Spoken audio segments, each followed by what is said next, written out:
my Area 51 line. You're on the air. Hello.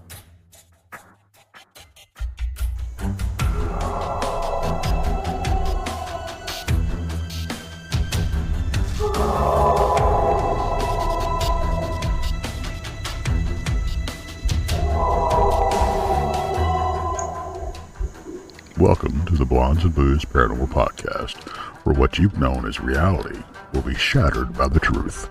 Krista and Brandy will lift the veil from your eyes, revealing what has either been hidden or denied you for eons.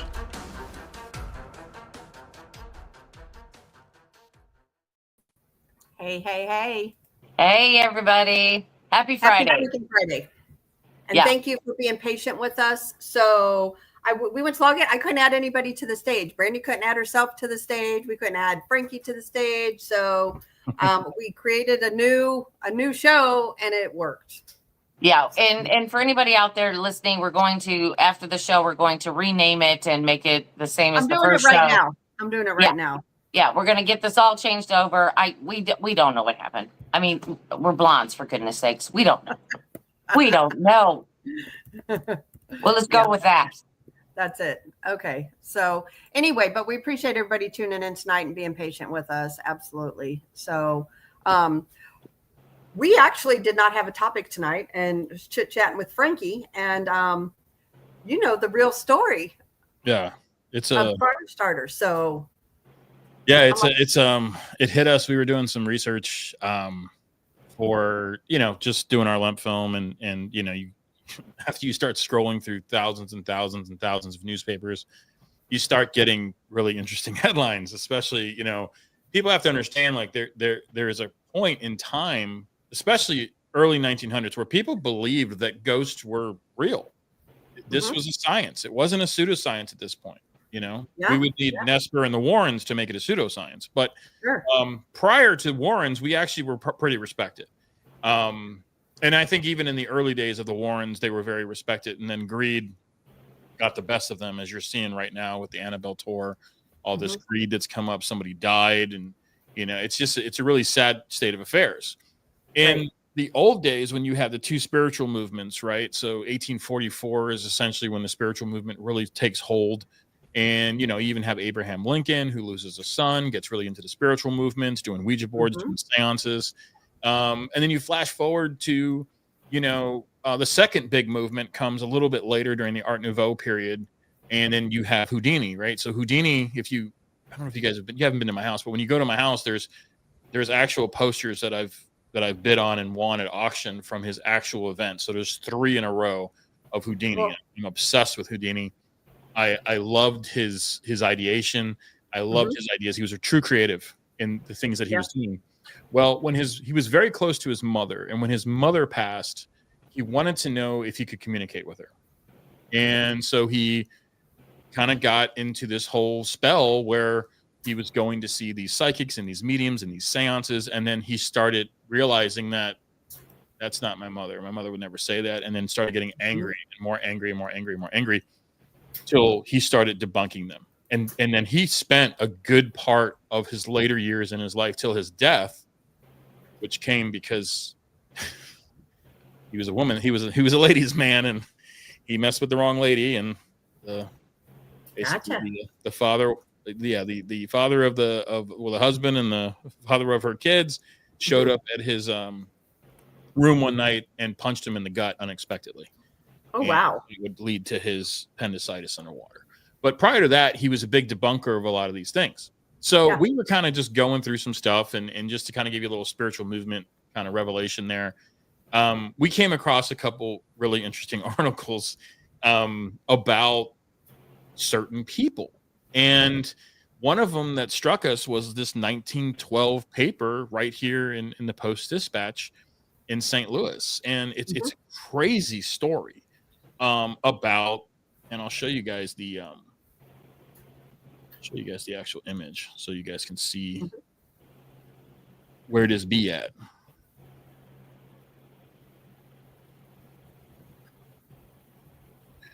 So you can just add it to stage. Okay. So, thank you, Kelly. So at the time, that's nice. Very nice, Kelly. Thank you.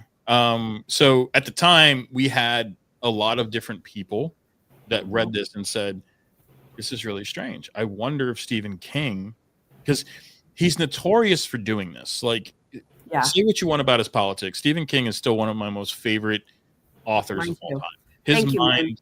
His mind is just unbelievable the way he thinks. He thinks fear. He thinks that the things that we fear the most, and he could just, capitulate that and make it so tangible with his words and scares you to death. I mean, me and Jeremy have always been big fans of Stephen King, and I always wondered, is this the real story of the Firestarter? And her name was Barbara Arnold. Okay. And so essentially I was just going to kind of read this and then deliberate. It is just incredible. I mean, this is her right here. And I'm going to just warn your viewers. I've been watching a lot of Truth or Demons with Stevie. And Stevie does this thing about trigger warnings. And I think it's really important to do that. So this is kind of triggering. This will deal with fires. This will deal with human death and death of children. So just so you guys are aware, I want to put that out there as we start kind of like reading this. But it's a reversion to the fire worship and disease of inhibited centers of brain held responsible by neurologists for monomania of 16-year-old girl who burned Berlin hotel, causing 4 deaths. A lady curable, says Dr. Mark Ray Hughes, due to deep-seated constitution defect, replies Dr. M.A. Bliss, child away sensitive to beauty of flames. And we'll explain what that means. Was disappointed because Berlin blaze was too much smoke, too little fire. So you really start to see. So just for your own edification, if you guys are from St. Louis, awesome that you're joining us. If you're not, prior to World War II, most of our big streets in St. Louis were named after towns and cities in Germany. So Berlin Ave was basically St. Louis Ave. It becomes St. Louis Ave after of course, the Nazis and all that stuff happens in that whole thing. So they kind of want to get the German names out of there. It was kind of a bad taste in everybody's mouth at that point because of the Third Reich. But prior to that, we have a lot of this. So the beauty of the flame, that scarlet flower with burning thorns, which allures the moth to destruction. That dances, that dancing tigerish elf before which the fire worshippers knelt, is the bright friend, say St. Louis alienist, which unloosed in the soul of Barbara Gladys Arnold, a diabolical impulse to fire the Berlin hotel in this city, to the cost of $100,000 in property and 4 lives. Nearly all persons say these scientists have an aesthetic appreciation of the witchery and mystery of the flame. From the child that plays in glee about a bonfire to a throng spellbound before a conflagration. From the maiden dreaming of romance in the glowing coals of a crate to Wagner composing the flickering melodies of his fire music.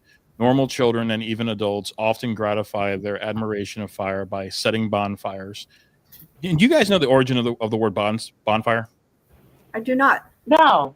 Okay, so before we go any, because it's gonna make sense here in a second. They don't go into that, but bonfires actually means bone fires. And what we would do is we'd burn remains of people, and that was actually a bonfire. Okay. And the boning, basically burning that stuff releases, spirits and all those different things that could have been attached to the soul so they can get off. So the bonfire was basically known as the bone fire. Okay. And they would do that. So it's kind of interesting little history there. Sure. Bonfires, men in the woods build great campfires when the weather is not inclement, and when there is no peril or wild beast, just for pleasure of beholding flame. And every fire in a city is attended by hundreds of spectators. But in these cases, man's primitive awe of fire expresses itself harmlessly. The impulse to set properly afire, regardless of danger to wealth or human life, either does not arise at all, or if it. And that's basically what she wrote, which was disgusting. But it gets worse. So inside of here, you have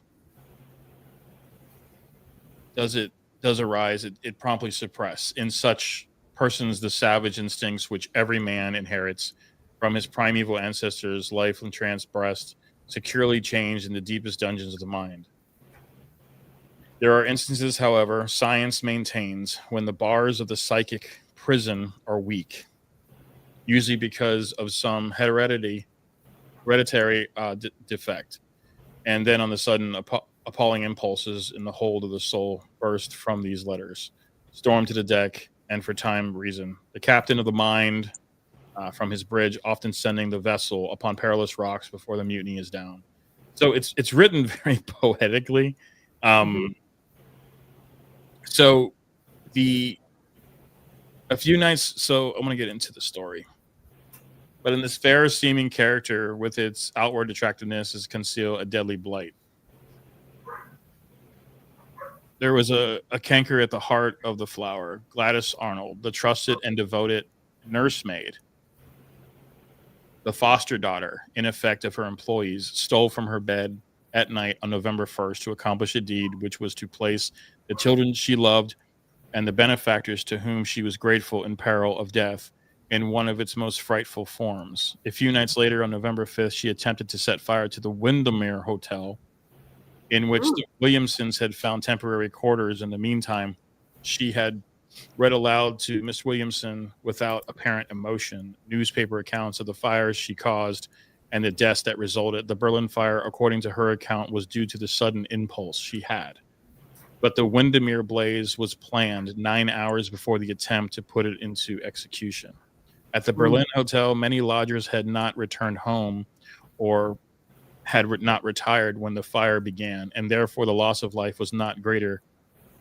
At the Windermere Hotel, all guests were at home and abed by 2:30 a.m. when the fire was started. But for the wakefulness of Dr. Williamson, who smelled smoke and extinguished the blaze, the Berlin Hotel catastrophe might have been repeated with multiple horrors. I think it's Dr. Hughes found an explanation for this terrible inconsistency of character in a sudden let inhibition centers of the brain. It's kind of choppy here. The sentinels of the girl's latent impulses being abruptly overthrown. Her subconscious mind with overwhelming power to command of the conscious mind.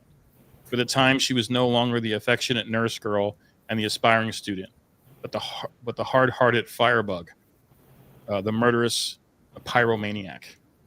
To what was due this weakening of inhibition centers, this sudden inability in a shy and shrinking girl to refrain from crime.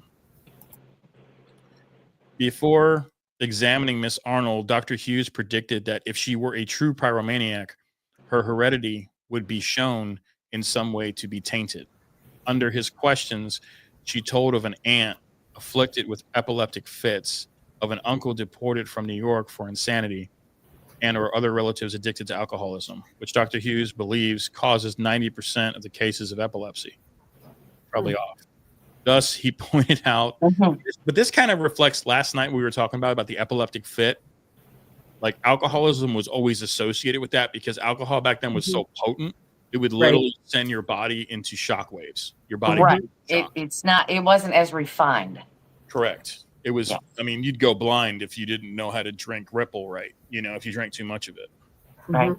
Actually, the partner in Haunted Souls, Dan Klein, his grandfather died because they were bootleggers, and he had tasted it too soon, and it poisoned and killed him. Oh, okay. Yeah. Oh, wow. Yeah. Thus, he pointed out the sins of the father visited upon the child. That's very religious, right? So we have the sins of our ancestors that are afflicting us. When once the restraints are overthrown, says Dr. Hughes, it's impossible to foresee what form of monomania will leap to the surface. It may, in monomania, just means a single self, so a single mania, so something that's inherent in this person will leap to the surface. It may be the harmless eccentricity, or it may be murder or arson. In Miss Arnold's case, it happened to be arson. She had always been sensitive to the beauty of the flame, through perhaps no more than many other children. Her mother told of finding her playing with fire. She described with animation the lovely red flames of a campfire, which she saw while there were a party of campers near Front in Missouri. As the Berlin Hotel was burning, and after she had been taken to a neighboring house, she peeped from behind the curtains to watch the conflagration. It was not pretty, she said, with disappointment in her voice. It was all smoke and not enough fire. But after the spell had passed and Gladys Arnold was once more the gentle girl, she was horror-stricken by her deed. I cannot believe it was I that did that, she repeated. I cannot remember it distinctively. It seems all a dream. The trance-like condition, Dr. Hughes explains, is characteristic of what he calls the epileptic psychic state. It occurs in persons subject to epilepsy. And this is where the Emmaus Village and the Emmaus Asylum is. This is the thinking.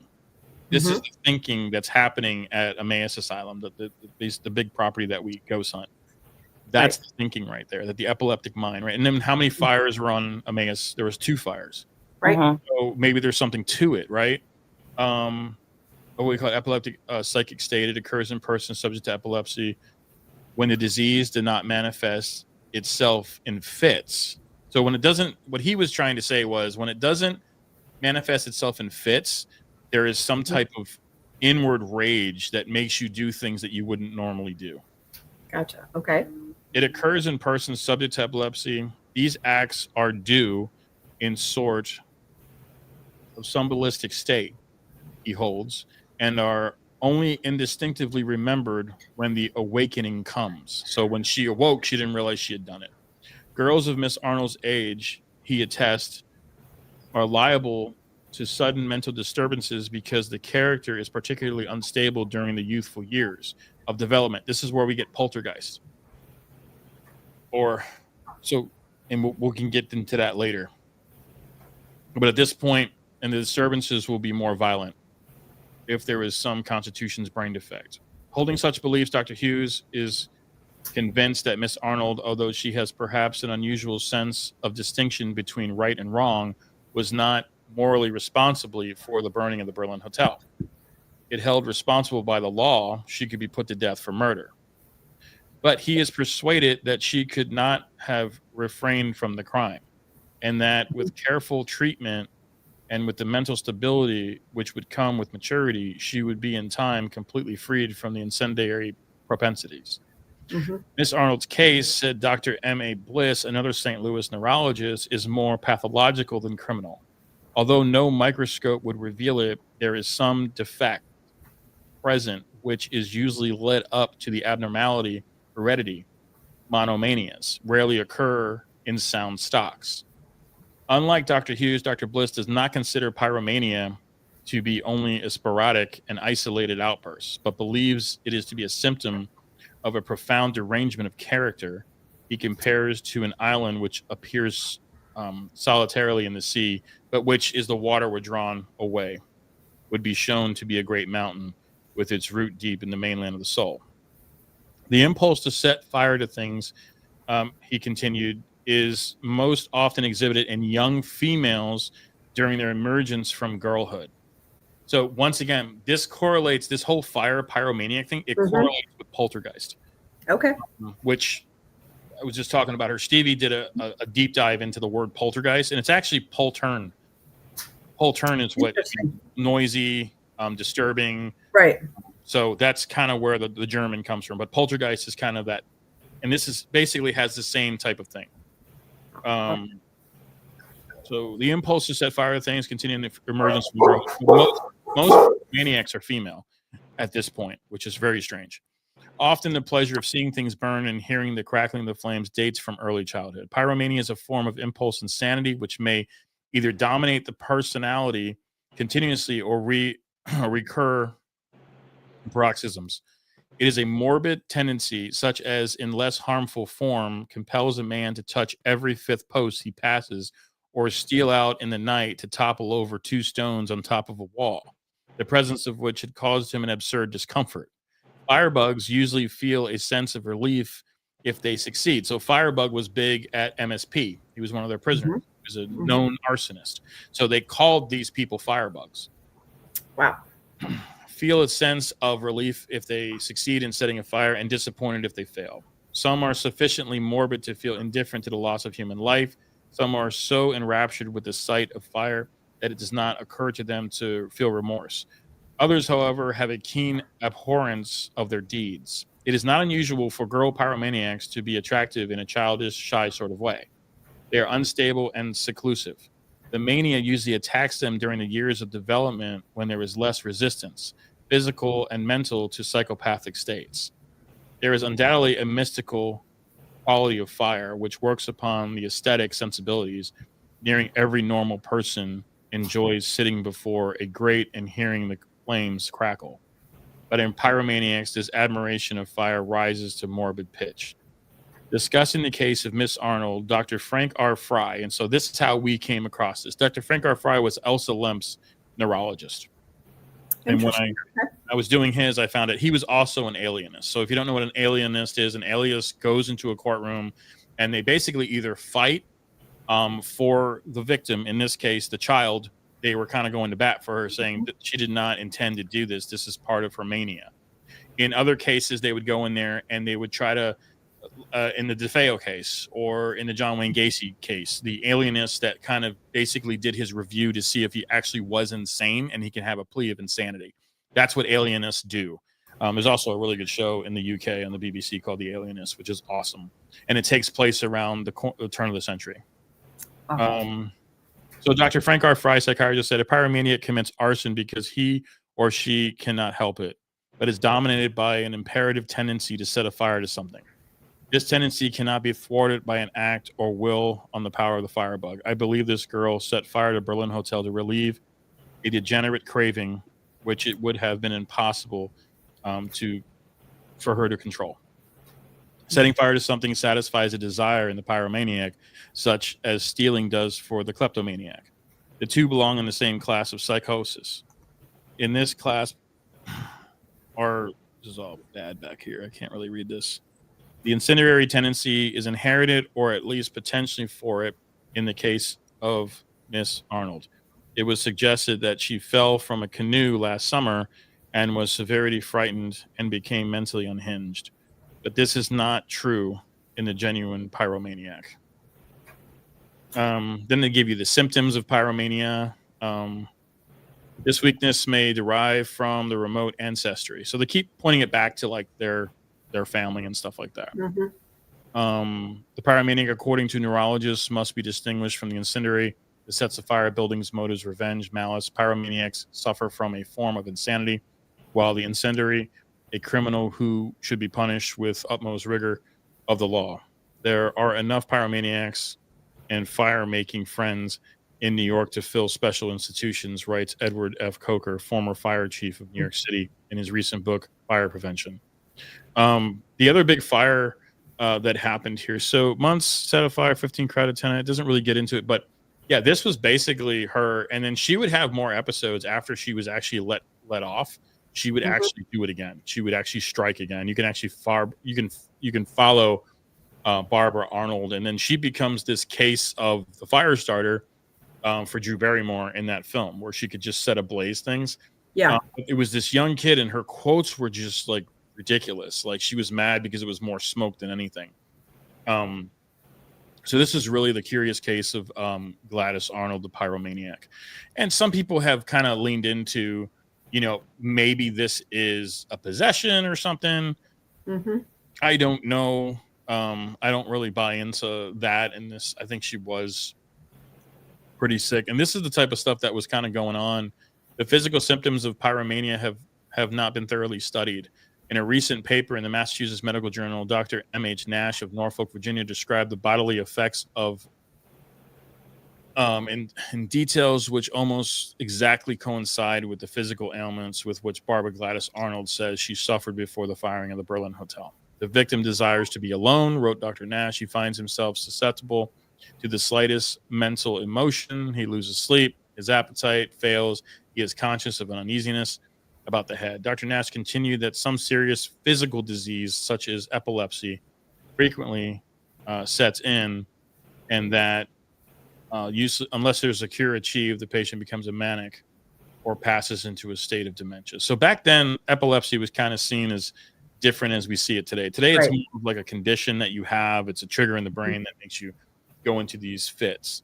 So it's pretty crazy that like these stories that kind of emerged out of it were weird. I really do like the cleverness of the way that this is designed, the way that they photographed her eyes, her nose, her mouth to kind of give you a sense of self of who this girl is. And she looks pretty innocent in the picture. She does.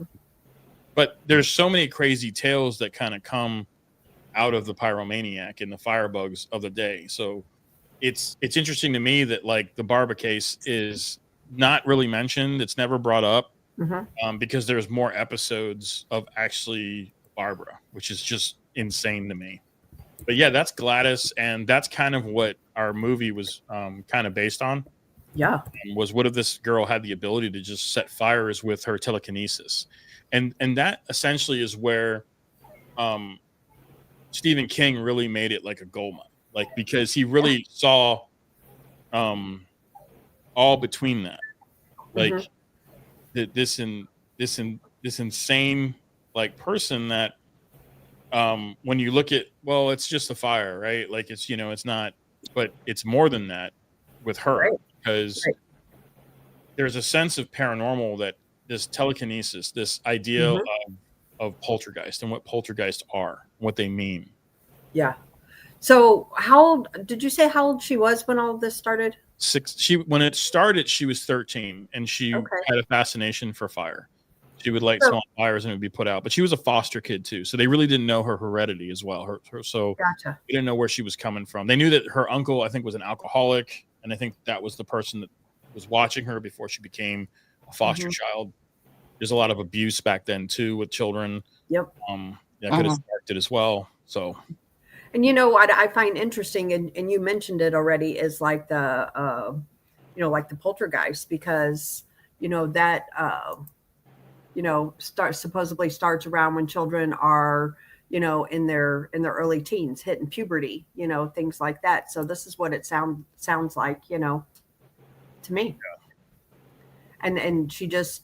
So do you think it was just a kid that had no control, or do you think it was do you think she was just mean, evil? What do you think? No, I don't know. I don't know that she was evil. I kind of lean a little bit into what some of the doctors were saying. I mean, Frank R. Fry was actually, for these early doctors of, they used to call them nervous conditions, or it essentially was neurology, right? They're trying to understand why your brain does a certain thing. Why why do people, why are they triggered by it? And this is really when a lot of our medicine is happening. A lot of our, somebody else wants to talk.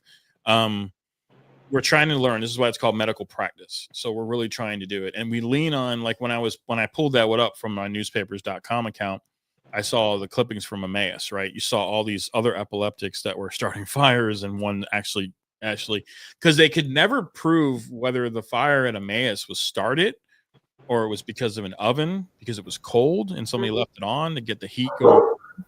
Because the 4 people were kind of bedbound. They weren't able to move. The flames never touched them. They just died of heat exhaustion. And they were baked to death, basically. So it was pretty impertinent time in our history. But the epileptic thing is not. So when we say epilepsy today, we kind of have a better understanding of brain. Back in the day, epilepsy just basically meant mental fits, right? Which was often misconstrued with possession cases.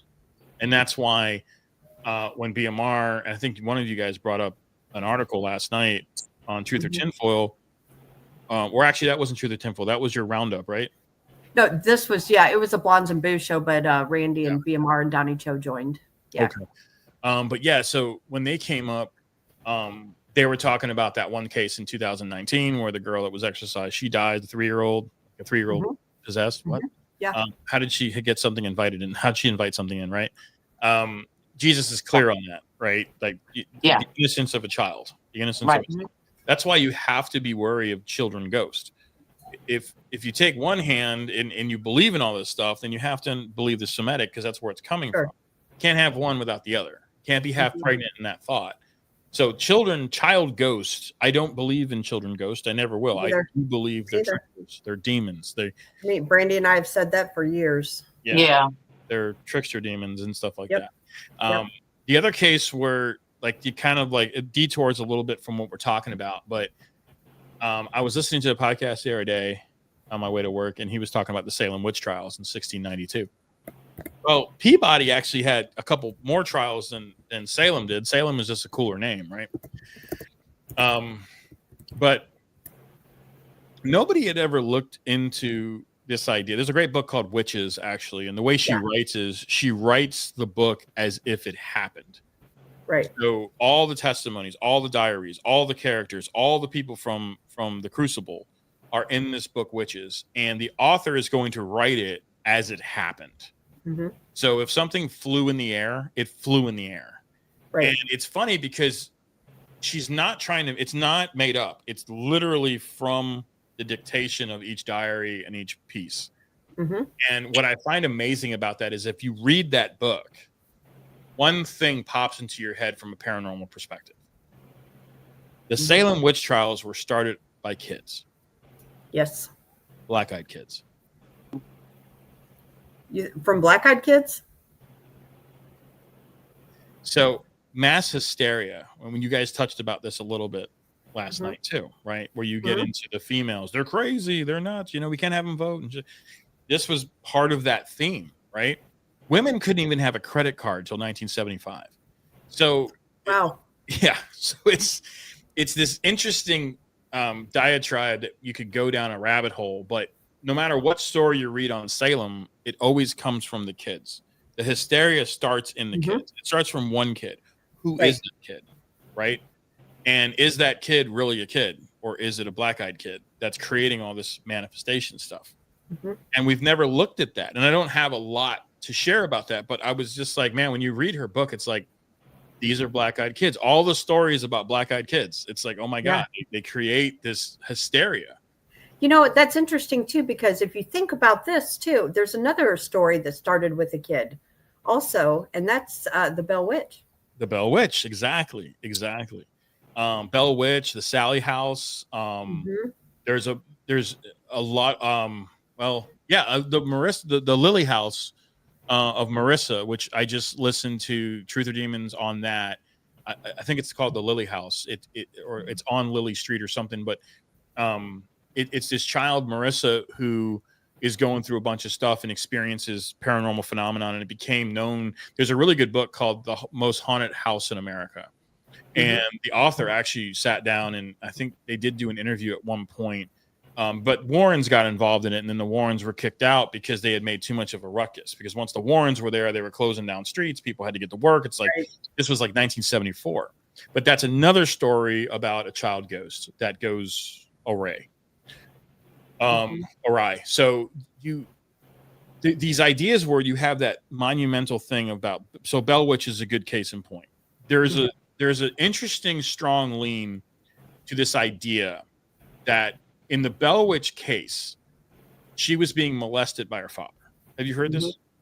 There was a lot of sexual tension happening, and because of that, they create this egregore, they create this manifestation, they create this demon. Or because she was so young, it is her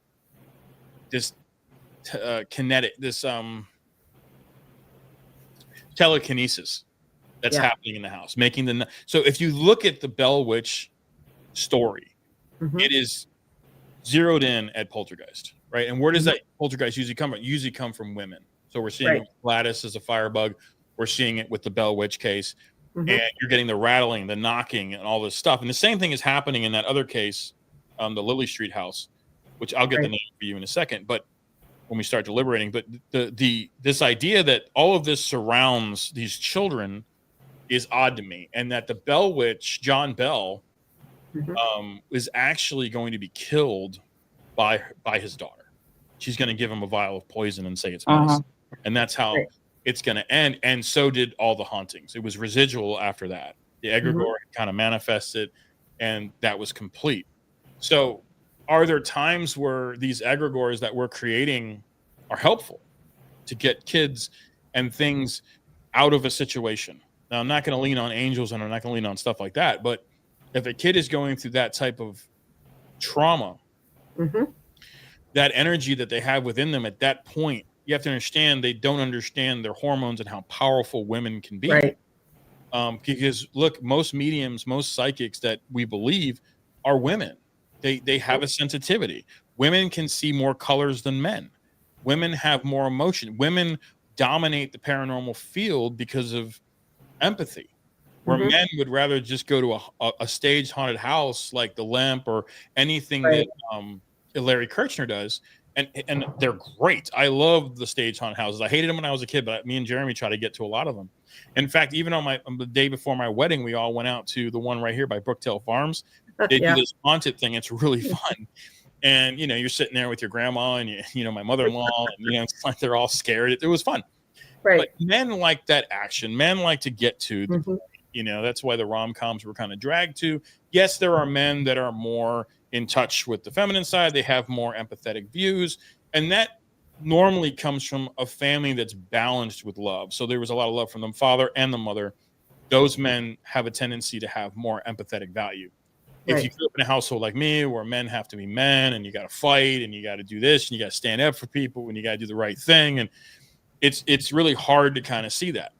Mm-hmm. So this empathy kind of like, it connects with these women at a broader scale. If you look at our audience factor, like on YouTube, our break on YouTube, right? It's 35 to 40, 35 to like 55, 78% women.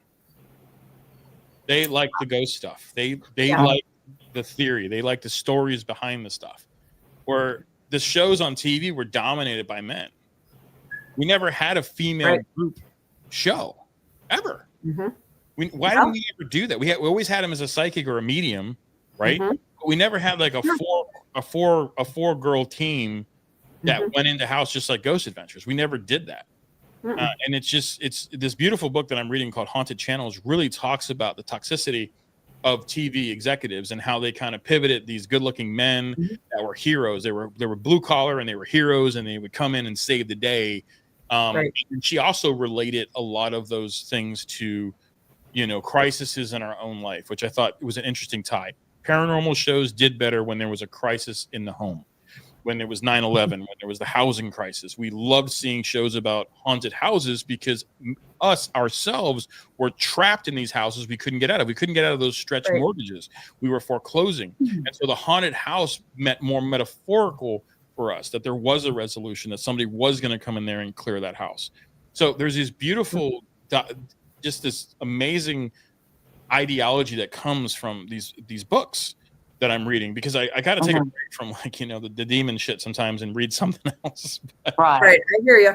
Yeah. Well, So there are several points that I want to go back on. Sure. Okay. So basically what we're talking about is pyrokinesis. Correct.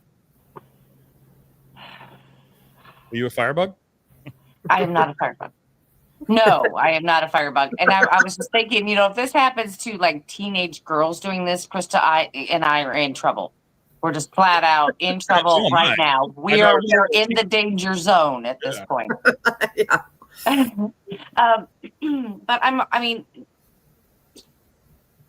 I don't know if she actually did it with her mind. I mean, I get what you're saying, or is she doing this without realizing maybe a sleepwalking incident or something like that while she's sleepwalking, or could it have been something like that?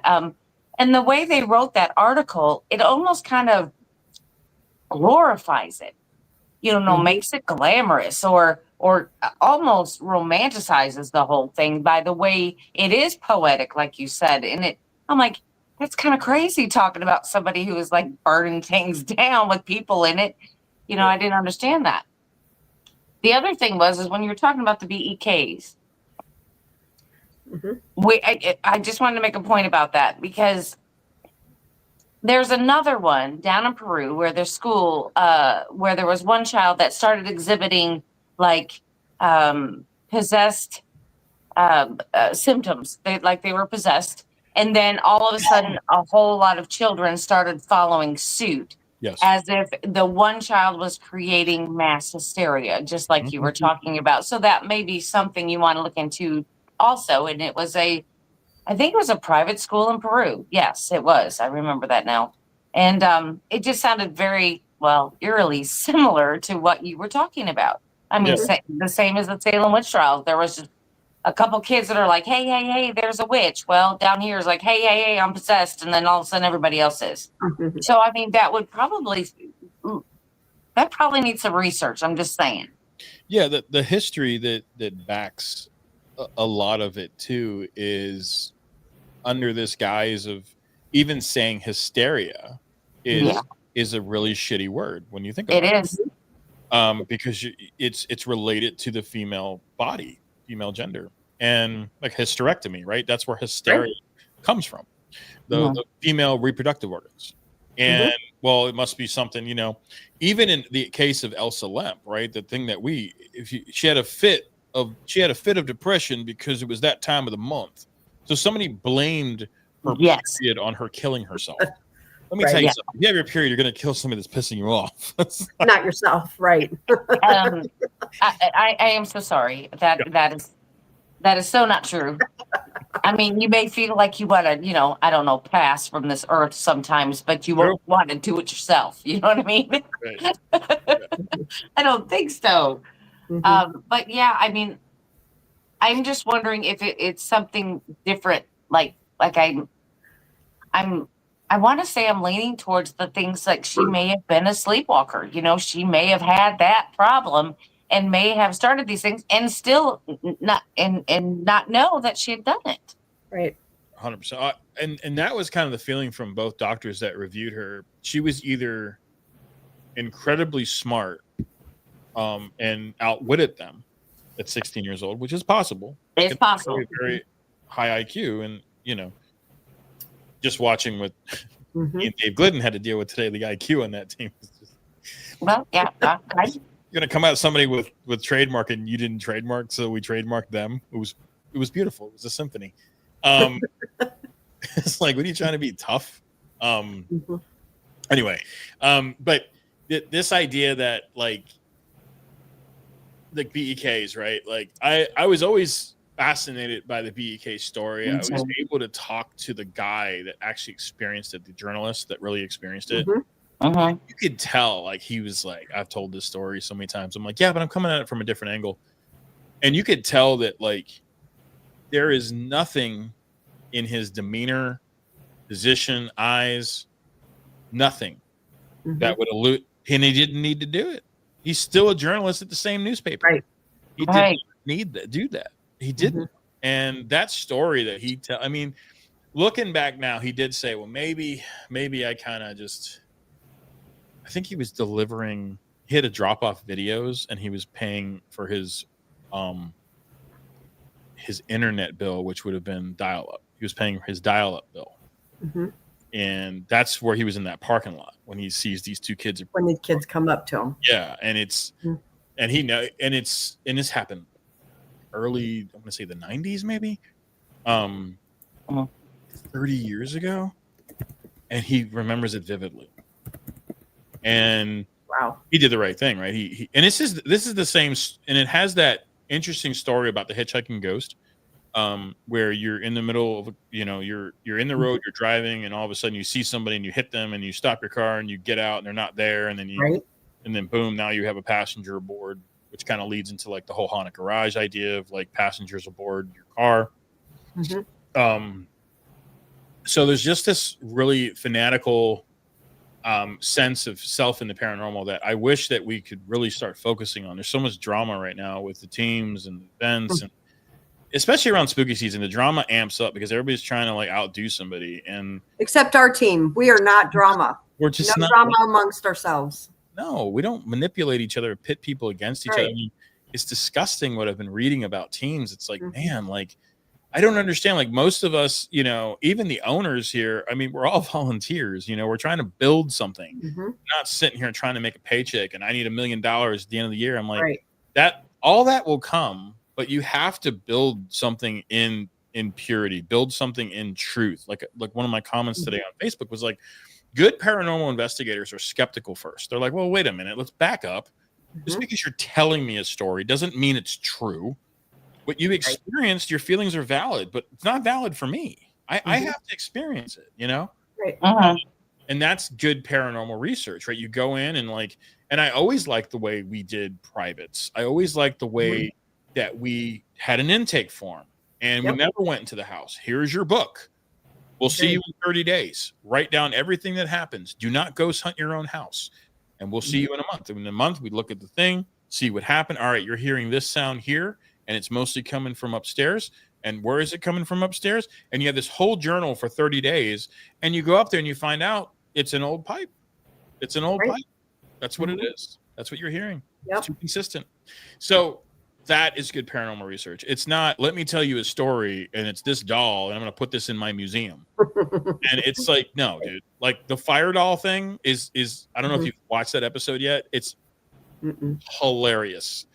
The thing was actually from like the doll that they had chosen. Like, first of all, if you see old pictures of the Warren Museum, the doll's not in there. Yeah. And allegedly this story happened in 1969. So it's just like this really funny thing. But getting back to when you get the black-eyed kids, right? Our Becks, they're a mystery. Are they alien? Are they fae? Are they realmed? Are they preternatural? Randy's talked about that. Yeah, phenomenal subjects, man. It's just so cool because, and allegedly there's one here on Zombie Road by the Kay's house. Interesting. Yeah, that's what I mean. Jeremiah was talking about the Kay's house, black-eyed kid. There's one that hangs out in that forest. Wow. And he's all disheveled, but like it's no joke. I mean, did you ever hear the gas station story about the chick that was closed up the gas station and the two approached the gas? Oh my God, that's a horrific story. Oh, it was horrible. I've never heard that one. Because they talk in unison. You right? It's like, she's like, let us in, and it's like, fuck. Oh, nope. Not my house. It's the two little girls in The Shining, y'all. Yes. No, thank you. No, thank you. And then, we get that stuff from like the black-eyed kids, right? The whole blackout, the demon blackout eyes, that becomes a big paranormal theme in the films now. When we see people go through possession, their eyes go all black and stuff. And so we learn these things and we adapt to them. But I think the danger is that when you see very new or young kids or people that haven't been investigating as long as we have, they make these mistakes by fully trusting an app, right? Like the app thing, I understand Phasmabox, I get it, but these people online are using it wrong. You're not using this as a definite. You're using this like we were doing. You were there with me, Krista. That was the most amazing God helmet session I've ever been a part of. Yeah, it was pretty incredible. It was the EMF detector, and I even did it in the video just to show. The EMF detector will not go off if you put it near the God helmet. It doesn't. Go off. It doesn't emit that much energy or EMF. It's concentrated to where the helmet is. And so we placed it in the observation room behind her, and she put the God helmet on. And I've never seen anybody, never had been there, and she starts saying about this nurse or this lady coming closer, and she's getting closer. Well, when she's saying that on camera, you can see the EMF detector light up. So as she was coming closer to her, you started seeing the lights. I mean, it was on the red. She's like, she's too close. Everybody that's watching, it's actually, if you go back and you look under Blondes and Booze videos, it's posted there. Yeah, it's last craziest video I've ever seen.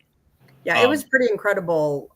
Like she definitely, I think too, she's open on a spiritual. Her name's Jessie Lynn. I want to give Jessie Lynn some credit.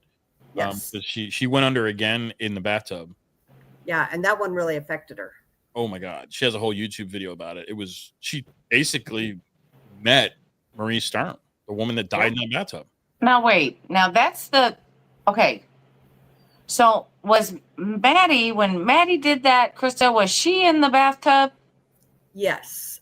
I think she was in the bathtub also when she did that. Danny. No. Your Maddie. Maddie. Yeah, the first time. I don't know if you were in there when we were doing that, but I think it was Dan and Maddie and a couple. And there was a bunch of people there, but Maddie was in the bathtub and she had the helmet on, and everybody's standing in the doorway of that bathroom and they're watching her.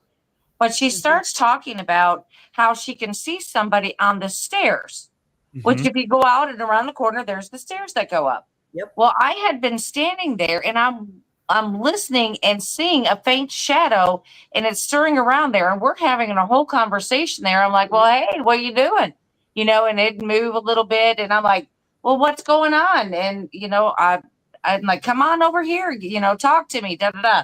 Well, once she started talking about seeing that somebody there, the craziest thing is that a woman had an SLS camera, came around real quick and just shined it right on the stairs, and she automatically got a figure on the stairs. Yep. And as soon as she zoned in on that thing, it was gone. And then I couldn't see it anymore, and I couldn't hear it moving anymore. Yeah. So it was really a weird kind of session that we were getting activity based on what Maddie was saying, but I was already experiencing around the corner, you know, looking at the stairs. Yeah. If anybody's interested, we're talking about Emmaus Asylum there in Marthasville, Missouri. And if you're in the area, we have another event coming up September 6th. And you can go to hauntedsouls.com and get your tickets there. Because absolutely. You need to come. Yeah. Yeah. Because this, you know, I do believe sometimes that places that get over investigated. They need a rest period. I do believe that at times. I'm sure that's not everybody's opinion, but it is mine. But this place is virtually untapped, y'all. There's so much more to this place that we haven't even got to yet. And it's so large, you know, that's the thing too. But last Saturdays, as Frankie was talking about the girl Jessica, like it was an incredible session. And then I didn't see the second session, but I talked to her after, and she was visibly like freaking out over it. She was. Yeah, like her friend that was with her, I think that she was seeing more than she was saying. And I don't want to like out her like that, but I was like, man, like even me and Jesse were like, man, it's kind of weird, right? Because her body language was saying something else. Yeah. Right. And I believe it. I believe it because that's where we hear the Whistler Man is in that bathroom, that same bathroom. That's where we hear the Whistler Man. That's where I can't remember her name. But she got that EVP of that whistle, like that is right up close to her mic. And I've got it where it sounds like it's out in the hallway from us, but she's got it like it's right up close to her. So there's a lot going on right there. I'm not sure of who or what at this point. Then you add the God's helmet too, where it you know, it enhances your senses, you know, on top of everything. And it's, you know, some people have out of this world, you know, literally, you know, experiences with it. And just for those who are going to be at the Crossing Realms conference and who have tickets to the Ray County Museum Ghost Hunt, the God's Helmet will be there that night. You guys can watch it in action. Yeah, absolutely. But there's just a lot going on right there in that particular building, and I'm not sure who or what it is, but there's a lot. So what do you guys think about, I know we're totally off topic right now. We are. Hey, that's what happened. That was our little segment. It was that but little that's how we roll. That's how we roll. You never know where we're going to go. It's paranormal. It's all ADHD. I mean, it is. So get some Adderall. Right. Well, here's the thing. Thanks. I'd rather be like this. Because then we'll go full circle and end up right back on the subject again. I love it. Yeah. So, you know, we talked about a crawler there in the sets building. What do you think that might be? So Ashley from Penn Paranormal had come to a pro night way back when we had opened Emmaus in the beginning of the year. And some really exciting stuff is happening with your Bigfoot people, which I'm so excited about. Actually, Half Inch Wrench Crew is in the chat, and I invited him and Miguel to come back September 6th. Yeah, and I actually confirmed with Jeremiah that they are my guests, and they are more than welcome to come. We will be there, and it actually might be kind of a light crowd. We're getting a lot of ticket sales for October. Like MSP is almost sold out, and it's like August. It's ridiculous. So if you're going to Missouri State Penitentiary, you should book those tickets because they're only $75. It's the cheapest that any other team, the most inexpensive that any other team offers. But anyway, the crawler was Hen Paranormal. Ashley had, the first time she was there, there was something going on, and she didn't want to say anything because she just didn't have, she said she didn't have enough time in it to really identify it. But she had reached out to Dan, reached out to myself, and she says, hey, I didn't want to say this publicly. I didn't want to post about it. But there's something going on in the sets building. There's something there. It's preternatural. It's not human. And we saw this right before the God Helmet session last time we were there for Alex's event. During the Estes session, it tries to talk like it's human. It tries to react to it. And then when you try to identify it or reveal it, it gets real nasty. Yeah. I think it's along the elemental side. I know, yes. You had mentioned that. Elemental. Yeah. Yes. I mean, that's what essentially crawlers are. But when we did you were there we did the human pendulum outside to try to identify it. And that's when it said that it was evil, but its intent was not to harm. And I know a lot of people get like sided with that, but that actually is true. There's a lot of preternatural creatures in the divine realm that you could consider evil because not with God, right, is evil. Right. But don't really intend to do harm. I think that's where, you get a lot of different spooky cryptids from that same realm where it's like, yeah, they're creepy and they're these things. But aside from Dogman, I mean, there's been some reported monstrosities from France to, lakes, Yes. lakes. Yeah. So there's been reported disasters out there. So he might not be actually from that realm. I still I think that's a demon that we created with overhunting of wolves. I think this is something that's a mix between our world and this one. And it's basically, it's very vengeful, and it knows your heart, I think. Yeah, I would agree. Real quick, I want to answer Half Inch Wrenchker. He said he might need to come check that out. I actually talked with Miguel this morning. And so, would love to have you guys come and check out the woods and all that good stuff around there too. Frankie, well, I got you on the spot. Yes. Let's talk about what you saw out there. My Bigfoot? Yeah, so Forest Ghost, and Paranormal at Emmaus is also prevalent. And we're not just trying to, we do pro nights that are free. I mean, Halloween is $50 if you guys want to come out. It's just, we don't know a lot of people coming out, but we're going to put that event up tonight and see what it does. But a lot of people are like, we're coming for Halloween. I'm like, all right, cool. It's only $50 and you get to ghost hunt with us. And it's not a serious thing. We're not doing rules. We'll have some equipment there if you guys don't have it. And you guys, hey, can you bring equipment? We'll have equipment for you guys. But the forest there is very haunted because we lost a lot of patients due to exposure when they escaped. And either it was dehydration or basically the frost got them. So there could be ghosts, or there might be ghosts. I would say there is ghosts in that forest. There's also 4 cemeteries up there. So you got a bunch of room to work with.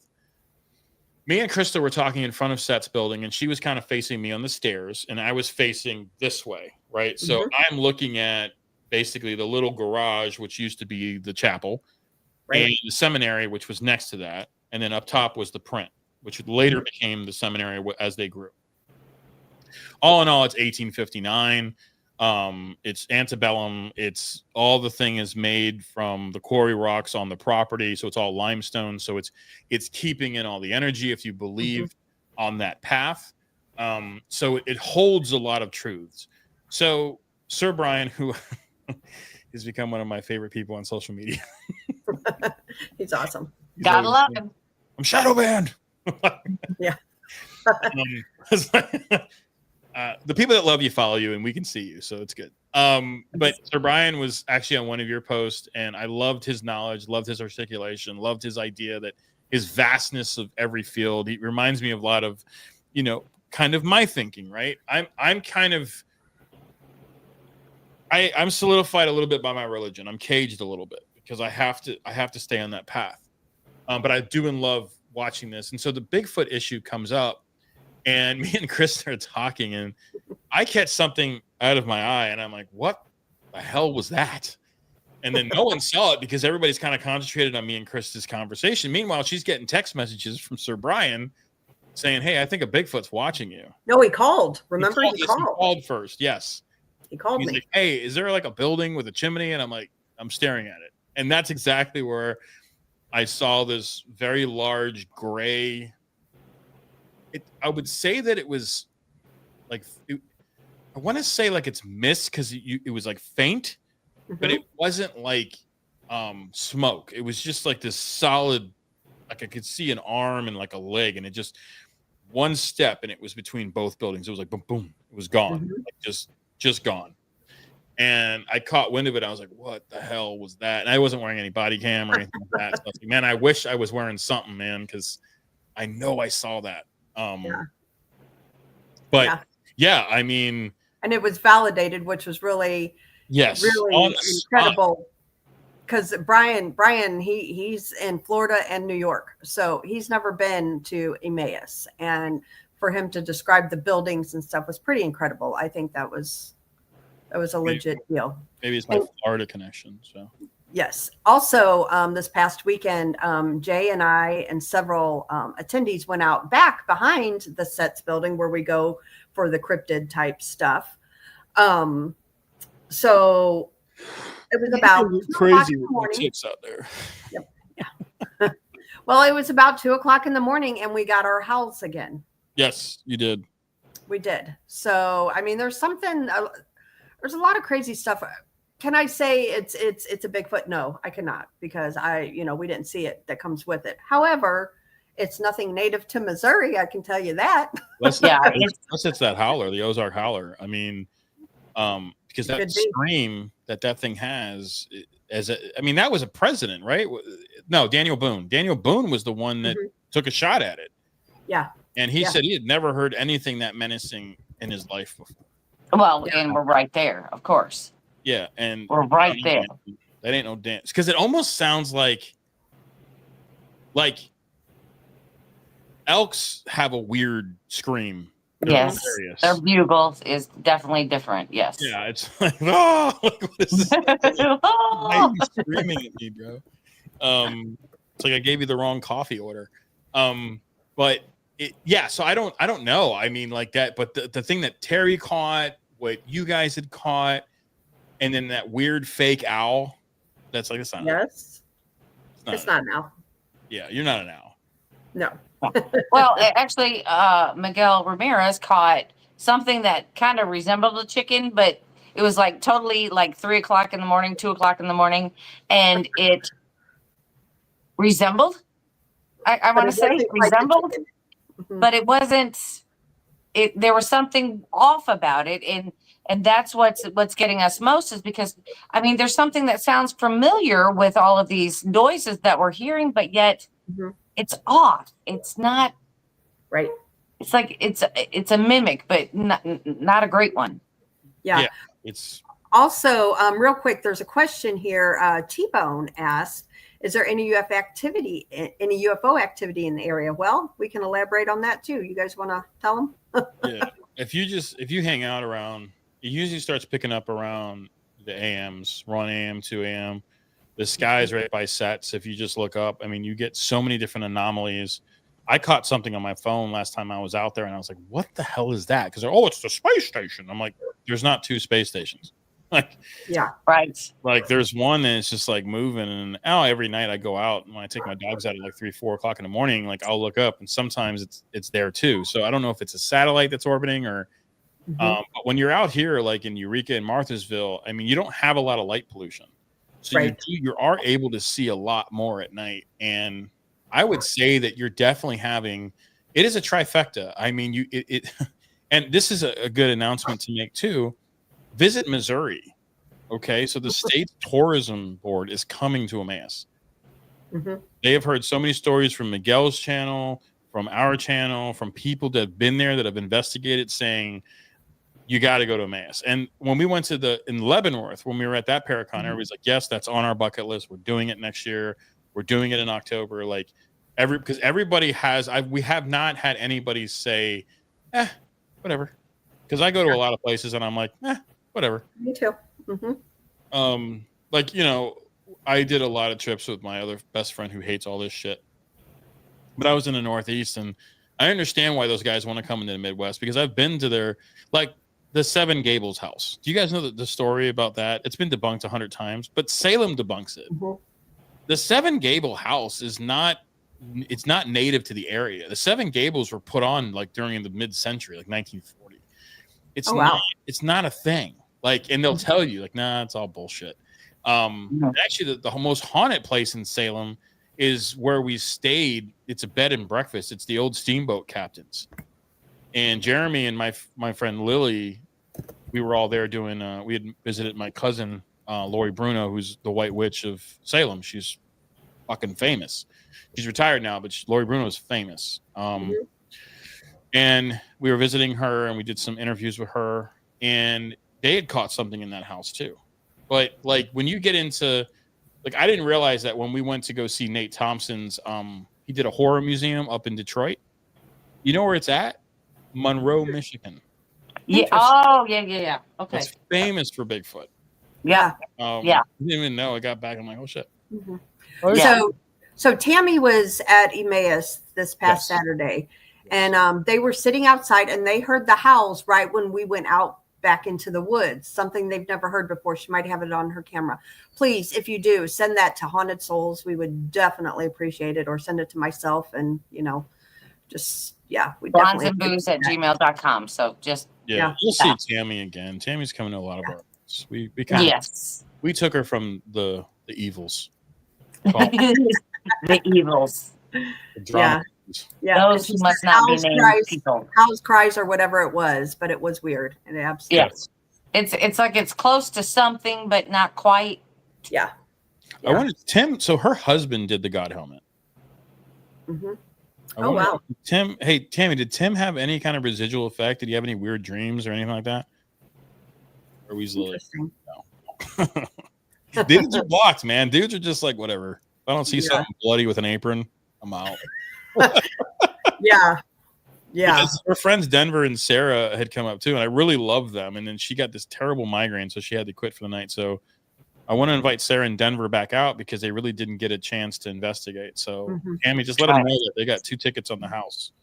It was really active on Saturday night, but I can't say just on Saturday night. Every time I've been there, like always something happens. And once again, this past weekend, we were having the paranormal activity, and we had the noises outside from the woods. So a little bit of cryptid too going on. So, the place doesn't disappoint. I'm telling you guys, if you have any place you go to at all this year, this is the place you need to come to. Yeah. And then in the fall, we're going to be doing a lot like November and stuff.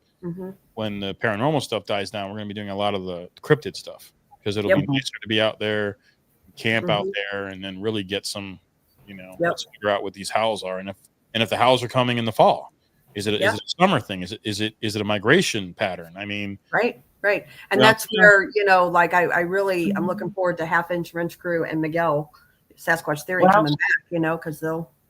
Yeah, I'm gonna have to say this, Frankie. I think if it is anything, it's gonna have to be a migration thing. Yeah. Because the first time that we heard it, it was in the dead of winter. That's right. Well, it was November. It was November event. Or was it February? I'm pretty sure it was November. That was it was the very first time you and I and Terry had ever been to Emmaus when we got there. All I know is it was 30-something degrees outside. I know it was darn cold. February. So, it wasn't February. February was pretty locked down because we had all it was November. 3 days. I think it was November. It was November 23rd, I think. Yeah. Okay. And then, so we know that it's then, and it's been happening to us pretty much ever since then when we started listening for it. So it would have to be a migration thing. And that would probably, if the food source moves, it's going to move. Yeah. Yeah. So Tammy responded to your question, Frankie. She says he has been sleeping different, but I don't know if from that or something I gave him to help him sleep. He's been talking in his sleep a little aggressively and twitching. He never does that. Oh, great. Yeah, I do that when I take a sleep aid. That's why I don't take him anymore. Stop taking melatonin from Walmart. I dreamed I was a hot dog one time. Stop taking that stuff. That's funny. Just That's too funny. She said November. Terry said November. November. Yeah. Okay. All I know is that it was cold because I didn't dress right. How was Terry's experience at Crescent? That was her first time. Did you guys talk to her? No, we haven't talked to her since then. Yeah. I mean, she's been kind of tight-lipped about it. I don't know if she got anything good. I mean, but she had some wonderful pictures that came out of there. Yeah, I was giving her some newspaper articles because that place is still like making ghosts, man. Yeah. The last 10 years, 2 people have died there. So it's like... Yeah. Yeah. Yeah. Absolutely. Yeah. There's just, in other words, with Emmaus, we have Marley Woods, we have, there's the Meadows in northern Georgia, you got Skinwalker Ranch, you got Bradshaw Ranch, you got all these different places that have a plethora of all of the weirdness happening. And honestly, Brandy and I, we've been like comparing Emmaus to that because like the only thing that we haven't seen out there yet, and I hope God forbid it doesn't happen, but is any type of mutilation. Right. Yeah, Marley. Remember when the last time we were all there together, and I was talking about hearing like cattle out there, but they were sounding like they were in distress, and it kept going and going and going and going, and I'm like, well, they wouldn't be moving the cattle at night unless it was something major. Right. They would just leave them to go, and I was like, there's something wrong out there. Something doesn't sound right, and I kept walking down trying to hear it. And that didn't sound right either. I'm just saying. Yeah. So I wouldn't count mutilations out at this point. I wouldn't count it out. No, I mean, I heard a great man. I'm forgetting who told me. I think it was my ex-wife, which I never ever call her my ex. I think that's derogatory. We actually are pretty close. We have some deep conversations still, and we have a love child together, and she's just the best mom ever. I couldn't have asked for a better stepdad or mom. So they have a cattle ranch out in Salem, Missouri. And when I first moved here with her, I don't know, and she has an Uncle Daryl that's fucking hilarious. And I'm thinking that he told me this story. Or maybe it was Robert. Robert has since passed, but he told me the story about cattle mutilation. And it was the coolest story I'd ever heard. And he said that the cattle mutilation thing was actually, in some respect, it could be aliens, preternatural, not saying that it's not. Mm-hmm. In his version of cattle mutilation, it was actually other ranchers trying to get that farm. And so they would murder and make it look very strange, but they would murder cattle from other ranches because cattle is their currency. That's why the vaccinations on cows is huge. Like if they get any type of mad cow disease or nothing, they have to put the whole herd down. And basically that's their money. Yep. Especially when the way cattle ranches were run. All the money is in the farm. It's in the equipment. It's in the cattle. It's in the people. Mm-hmm. That's where the money is. That's why the number one car driven by millionaires in America is an F-150 because they're mostly farmers. Right. So he was telling me a story. He's like, that's what they used to do.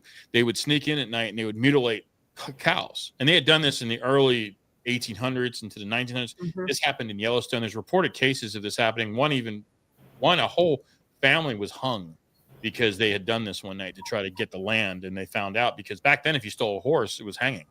Yep. Because a horse was essentially like your entire livelihood. Like if you couldn't ride, you couldn't get anywhere. You couldn't do anything. Mm-hmm. You couldn't hunt. You couldn't fur trap. Right. So it was just different times. So it was a really interesting, I've never heard that take on it before, that it was actually made to look like animals had done it.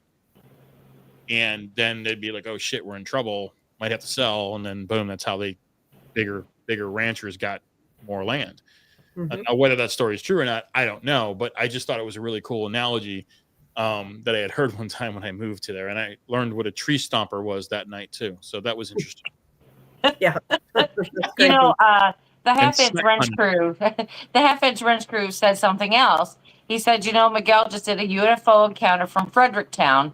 Then a couple weeks later, my preacher said somebody stole his calf, everything but the head. Who does that? That's weird. Okay, is this in or around Fredericktown? Because you're talking about 50 miles or so south of that is Piedmont. Piedmont Where is. they had the UFO crash. Yes, it's the UFO capital of Missouri, and it is 37.15 on the 37th parallel. I mean, I just think Wow. aliens stop off at Earth because it's like the diner between another galaxy. It's Yeah. just, well, let's stop at that crazy place. It's like Reality Planet, they call it probably. Right. Let's Yeah, just because check out. we went off on a different show about the 37th parallel because they're calling it the UFO highway.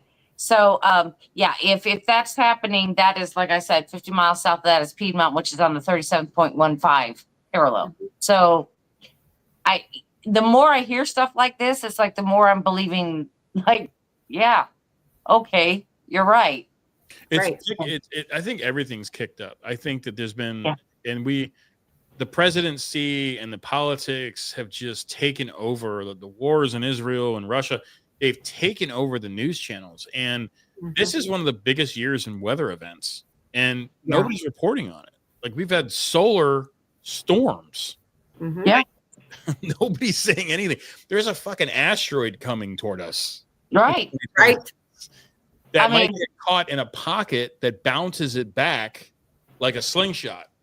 Yeah. Look at the weather we have just had this year. Just the weather alone. Yeah. Floods and flash floods and fires. And I was like, Jesus. Just the plain out heat, just everything. The heat's been ridiculous. Whew, I don't even know. I'm surprised that we haven't started hearing more stories of activity with an uptick. You know what I mean? It's kind of like when COVID first began, and then everybody was at home, and we kind of had an uptick in paranormal activity. I'm like, well, it's probably always been there. You just didn't realize it until you were stuck there. You couldn't go anywhere, so you were stuck at home. So you were hearing more things out of your home that you never heard of before. But I think with this weather, I don't even know if to call it pattern, because I don't know if it's a pattern, but I think we're going to hear more encounter stories and things like that of cryptids and paranormal and all kinds of other things. I'm saying in the next 6 months, it should be just going sky high. Well, we don't know what kind of winter we're having. So if we have kind of a bad winter, guess what? We're going to be stuck in the house again. So that's normally what's going to happen.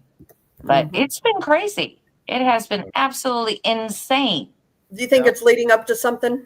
Yeah, I think that's kicked up. I think that I think people are going to have a lot more. I think this whole thing, man, like the paranormal, the whole thing with the Annabelle crap and all that bullshit. I think the paranormal is actually going to speak for itself this year. I think something major is going to be a major shift this year in something, and it's kicking up, or maybe next year, but something's building. The activity has never been like this in years prior. Right. It just hasn't. Right. I mean, and it's everywhere. It's when these guys are out there in the forest looking for Bigfoot. I mean, Dr. What's her name? Myra. She was just talking about this. Like, she had been doing it for 15 years. I love her because she actually taught at University of Miami, and I was a teacher there at the same time. I saw her at the KC Paracon, the Missouri Paracon. Okay. We were like, oh shit. I've seen her in Townsend, Tennessee. She's a nice lady. Yeah, she's great. So she was even talking about this recently. Like, I really love her. I think that she brings that biology, that sense of self to it, that this could be something that is evading humans, because humans, they'd already had their fight with humans. They'd already had their battle with humans. And I think a lot of them are cave dwellers. I think that they live in caves, and they are most prominent in states with caves. If you look at people that have gone missing, it's mostly around caves. And I don't know if they eat people. I don't know if they turn them into Bigfoots. I don't know. What's going on? Looks scary. Yeah. I don't know. I don't know if anybody else is noticing, but there keeps like a black shadow keeps going right here. I didn't notice anything. Okay. I'll quit. We all know Brandy has ghosts, though. Yes. And I have to watch it because it keeps getting brighter. And I'm watching the, see, Mickey said she saw the shadow too. I did not, but I saw the shadow a lot, though. It's the first time I saw it tonight. So, I mean, it's getting bold. Like, I'm going to tell you that right now. It's getting bold. Gotcha. Well, if anybody's been hearing the whining going on all night, I got a little pit bull puppy here that craps all over the house. So he's outside right now for the show because if he's in his crate, he whines. So your new baby, like the house hippos. I love them. Are you fostering him or is that yours? He's my friend's daughters. So just dog sitting. Your friend that I met? Yes. Okay. I love him, by the way. Yeah. I always get so damn busy and like I always forget to just chill with him. But he was getting, talk about busted knuckles, man. His hand was chewed up by that van. I know, right? It's funny because we refused to remove the radiator because of the mess. So I'd rather get cuts on my hand and remove that. Right. I was like, I have those scars. Yep. It's because Frankie wouldn't move the radiator. That's right. That's right. Mm-hmm. Jeremy's worse, man. He's cut his whole head open, man. Like trying to get a gas tank in for a 78 K5 Blazer. I'm like, Jesus, man. It'd be great if he could have that Blazer, man. That'd be awesome. Because then he could tow the Chevelle. There you go. Well, see, that's what happens when you have haunted vehicles. I mean, do you really want to tow them? Do you really want to drive them? You don't know. You're just like, and people get and pray for the best. Is that what happens? The guy that's painting the Nova, he's had it for a year. And he just lost a friend, so RIP. He lost a really good friend this week. Aww. So, we try to talk this week a little bit, but he's caught up in it. But he is such a perfectionist that when we gave him the car, we had gone through this person that kind of did this whole scam on us, and then the car was in worse shape than it was when we gave it to him, and it was awesome. So we had to media blast it again, get it all down to the bare metal again. It's cost me over, like I can never sell my Nova. I'll never get the money out of it that I've put into it, but I don't really actually want to sell my Nova. But he is such a perfectionist that he's tearing down panel by panel. And the more every time he takes the panel off, he sees more shit and he has to fix it. He's one of those people that it's like when it gets in his head, I can't leave it like that. We're fixing that. I'm like, Mike, we're out of money, man. He's like, I'm doing this on my own because I ain't giving you this car back with this crap in it. So but it's going to be beautiful. It's a tangerine pearl, and we did it. We did this beautiful, kind of like this salute to Van Halen. So we did Van Halen. Oh, that's badass. That's cool. So we did the paint job that Van Halen had on his Nova. I think his son has it now. But yeah, it's all blacked out grill, blacked out bumper, blacked out windows, and then the rest of the car is tangerine pearl. So wow, it's literally our Halloween car. So what do you think that these cars are? Have you guys like done EVPs around the cars to see like who or what is haunting them? So the most haunted cars that we have, we're not bringing. Gotcha. And there's a reason for that. One is owned by my fiance, and it was her grandfather's car, so we don't talk about that one. Mm-hmm. Okay. We will talk about it on stage. I'm going to ask her if we can show a picture of it. I'm not even going to tell you what kind of car it is in case you see us in it, just because of respect for her grandfather. I don't think her grandfather is necessarily haunting the car, but that's the car that me and Jeremy have almost died in twice. Oh, okay. Shoot. Okay. Yeah, so we don't know. Let's just stay out of that car. Just look at it. Yeah. Just show a picture. That's good enough. Thanks. And this is the strange thing about it. It's just like, paranormal investigators. I know a lot of your crew here is like cryptid, but when paranormal investigators buy a home, or anybody that buys a home that's haunted, and they start doing construction on it, the activity picks up tremendously. Ghosts don't see like we do. They see very differently. They see plain. They don't really see. That's why they walk into rooms. They walk into staircases. In their mind's eye, what the theory is, there he is. The paranormal theory is that they are living in the house that they died in. So things have changed. So when you see them, you only see like, he didn't have legs. He was like kind of walking in the floorboards. I'm like, yeah, because that wasn't ever a hallway, right? Yeah. So that's residual, but at the same time, it's the same with cars. Cars start kicking up when you start doing a lot of construction on them, when you start fixing them up. Things start happening. And not all of it's paranormal, but for an engine to run, it's three things, right? You need air, you need fuel, and you need spark. Yes. Carburetor basically takes those things, makes a vapor, right? Because gasoline's actually not flammable. The vapor is. So don't go out there and throw a match in a gas can right now. But have our own little fire starter problem. Yeah, it's a little firebug, kind of spin it back. But you need that mixture, and that's what a carburetor does, right? Mm-hmm. It creates that vapor that creates the spark, and boom, you have combustion. Right. It's a dinosaur. Sorry, no, it's not. That's right. I want to give a shout out to Paranormal Paul. He said he did rewind the show a little bit, and there was a shadow back there, so he did see it. So I'm not crazy. Okay. Creepy. Thank you, Paul. Thank you, Paul. Yes. I wasn't crazy. I was like, dang. I'm sorry about your cousin, Paul. Very sorry to hear that. Yeah. Yes. Tomorrow night, What actually, are they singing back there? they are. They're howling. Yeah. I can't help it. Now they're all starting it. Brandy, I'm going to go on mute. You do the show. They must have heard a fire truck. Or... I don't know. It's weird. Pitties don't usually howl. Pitties can't. Well, howl. there's other dogs in the house that are probably provoking it. Yeah, the pitties like, what are you all doing? I can't do that. Because they have a cow. Yeah, pitties to me are my house hippos. I love my house hippos. I have staffies, so they're not true hippos, but they have a staffy face. They have that pitty face, but they're longer, they're taller. Right. So there is a difference between them. That's why everybody tries to get away with like a Staffordshire. In Miami-Dade County, where I'm from, you're not allowed to have pit bulls, so everybody calls them American Staffordshire. And like, their legs are too short. That's not a Staffordshire. That's not going to work out for you. It's not going to work, bro. No. This little puppy that's here, though, is adorable. I'll look tell at you that what. He's Look at super that big cute. guy. Yeah, it's my Mastiff. He's just kind of hanging out. He's the only one that wasn't howling. Yeah, the older dogs are like, what the hell y'all doing? Shut the fuck up. Right. You know what I'm saying? That's how my dogs are. My older dog is like, I'm done with this shit. Yeah. Yeah. Haas is so laid back. He's just kind of like, I've been okay. He'll bark or something like he's like, hey, you gonna let me out so I can go potty? I gotta go. That's about it. That's about the only time he complains, or when he's hungry. Those are the two things I've ever heard him complain about. Mhm. It's a good natured dog in general. So, Frankie, we appreciate you coming on, man. This was fun. Just Yeah. you know.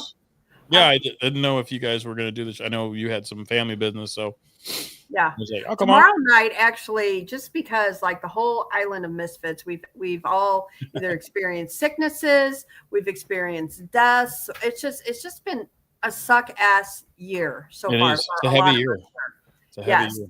So tomorrow night, Paranormal Paul show, it's just gonna be a light show, and we're just gonna kind of get on there. We don't even have to be paranormal, he said, and so we're just gonna talk and try to light things up. And Donnie Cho said he was doing the same, and right after Paranormal Paul, and then BMR is too right after. So it's gonna be 3 shows tomorrow night. We're just gonna chill, and just kind of take a breather and just have a good time with people in the chat and that kind of thing. So So it's going to be a podcast marathon for us tomorrow night. We're going to go with episode 1, 2, and 3. So make sure you tune in. yes. Yeah. And Paranormal Theory will be up next week. It's not what everybody's saying it is. I'm not trying to bash some young kid in Philadelphia who didn't know what the hell he's doing.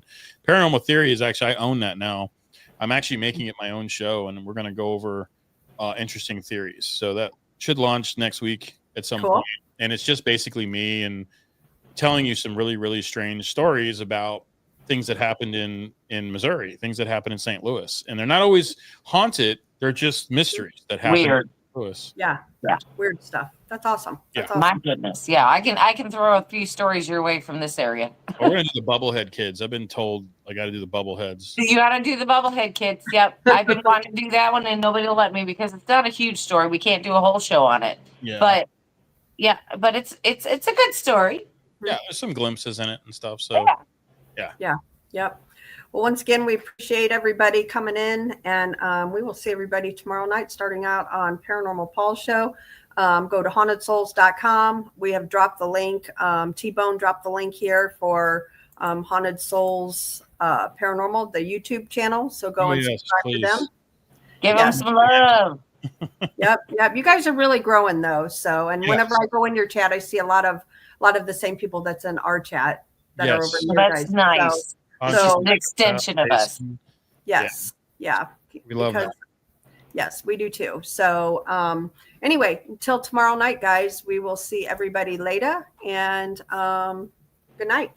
Good night, everybody. Bye, guys.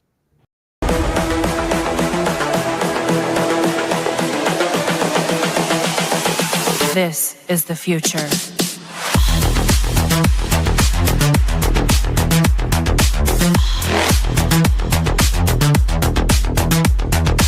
Evolution. The Crossing Realms Conference launches September 19th and 20th and will dock in Richmond, Missouri. This is already being called the event of the year, folks, with an unprecedented list of speakers and special guests, 2 days of cryptids, UFOs, and paranormal presentations, along with a celebrity-filled ghost hunt, meet and greet, gallery reading, vendors, and a film screening. This promises to be both educational and fun. Go to Eventbrite.com to secure your tickets and vendor slots before they are all abducted. They're going fast.